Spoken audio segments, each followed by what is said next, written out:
বর্তমান বাংলাদেশে আমাদের যে সংসদীয় ব্যবস্থা রয়েছে, শেখ হাসিনা মতন একজন খুনি ফ্যাসিস্ট সরকার আমাদের সামনে বারবার ফিরে আসবে, যার হাতে বিচারালয়ের ক্ষমতা, যার হাতে সংসদীয় ক্ষমতা, যার হাতে নির্বাহীর ক্ষমতা।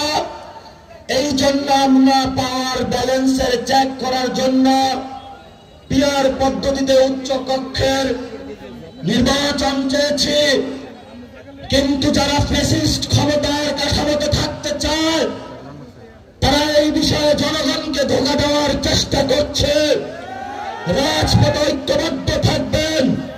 বাংলাদেশের মানুষ নতুন সংবিধান সংস্কার এবং শেখ হাসিনার বিচারের টিকিট নিয়েই ঘরে ফিরবে ইনশাআল্লাহ।